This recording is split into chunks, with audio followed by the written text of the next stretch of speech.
بیزار کردی فهمیدی من همین وقتش دوباره اوتام گفته بود که خطی تقویم همین رو نگی آخران پشیمان میشی من گپی کلونا رو گوش نکردم من این سودا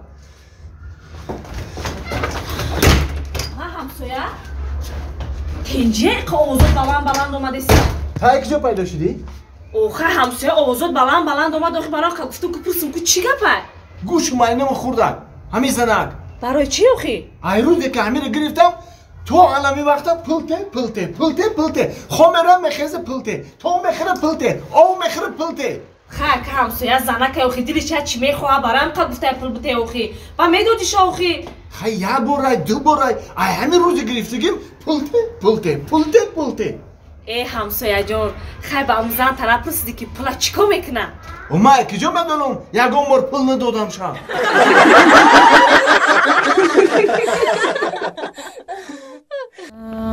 السلام علیکم. سلام علیکم. اکه سعدی نازی رحمت شما نازی. سراسیمه کجا رفته سیاکا؟ او یک کس بلیت گیری رفته سام خودی بچه راسیا میرم. درمی هفته گرم. کاش کنیم زندگی.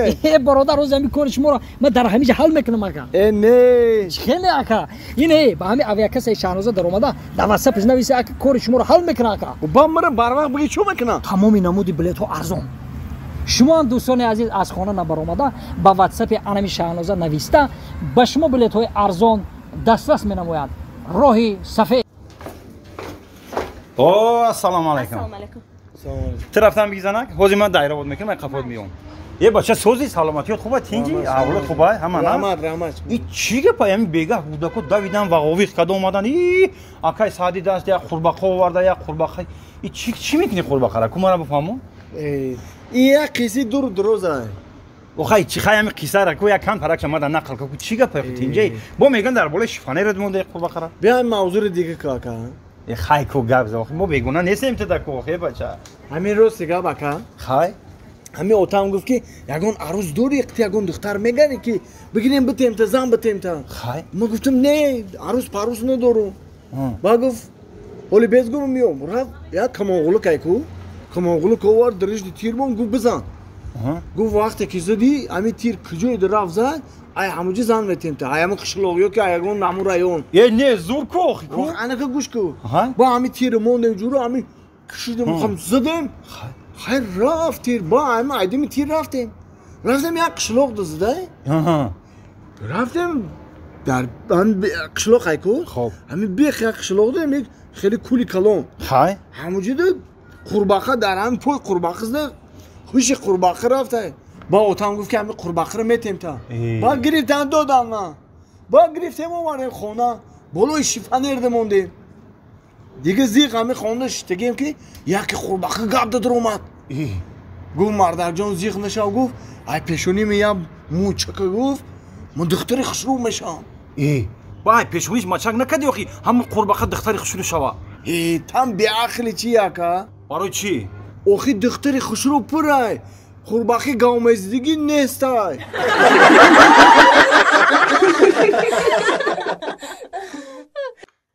خیلی برگه بچه جان زود روز مبارک خدا 100 ساله شوی بچه رحمت بچه جان زنده باشی بچه بگی بچه جان بگی من تو بخی بچه چون در پیش میمونان نموندی بخورم وی بچه هم ای با یوخی اول با میگن که سردی گشنه چیه میخوره اینا میمون رفته به حضر بگی بخی بچه ای با افتا بخی در دقیقه بخی بچه هم که بکی با کدام مهمان اومد چی خیکو آزیراد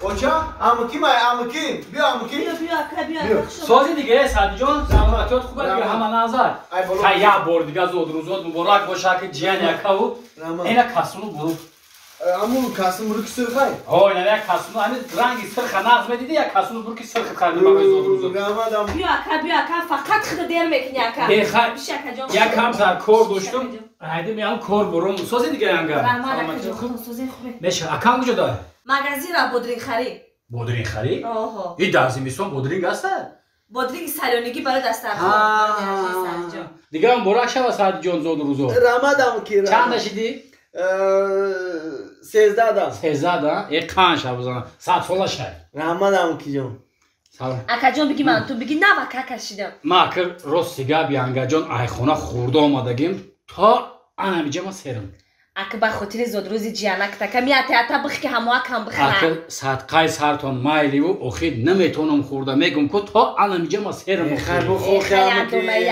خودت میشه آخه سعد جان گفتم که تا الان میگم ما سرم خب تا بگم خیر بگی خیر بچش آخی بگی اکا جان بگی خیر بیا گنه با خاطر همین زود روزی سعد جان بیا سعد جان بیا اختیار بیا یانگه شما بگید رحمت ها زیادی مهمونو ما خوردم رحمت بگی ماله خیر نه ما پیش بشینیم ما گنه شما خورده نه من نه خوردم بگی یانگه بگیره رحمت ما خوردم بسم الله الرحمن الرحیم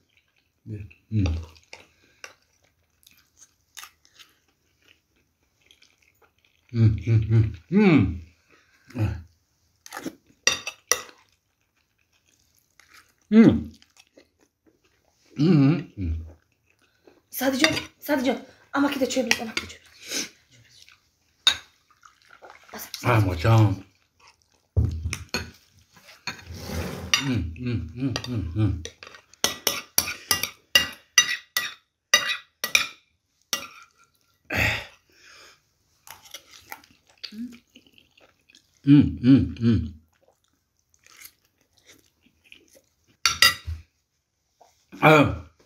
مودا برای کل برده سالجان زود مبارک شود ما سروسیمان بشین اما که جان آجا تا میای آخی اکا بشینه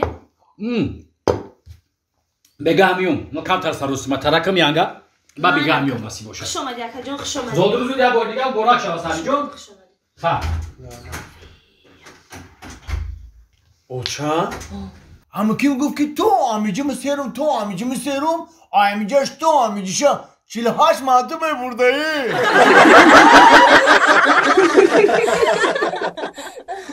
ای ای همین شما یک نمیتو یک بچه کلان سیف چند شدی؟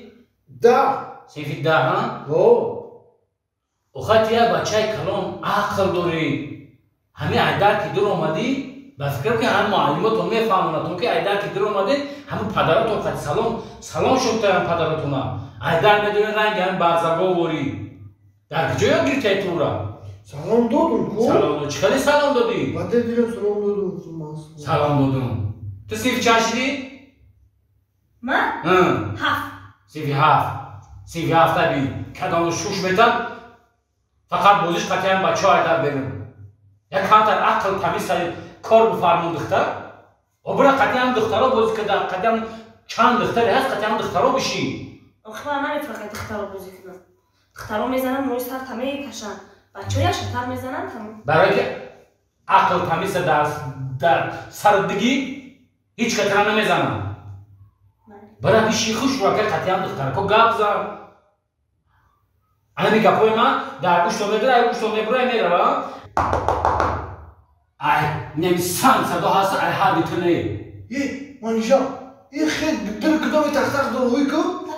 ای بشی من خدا میرم روی میکنم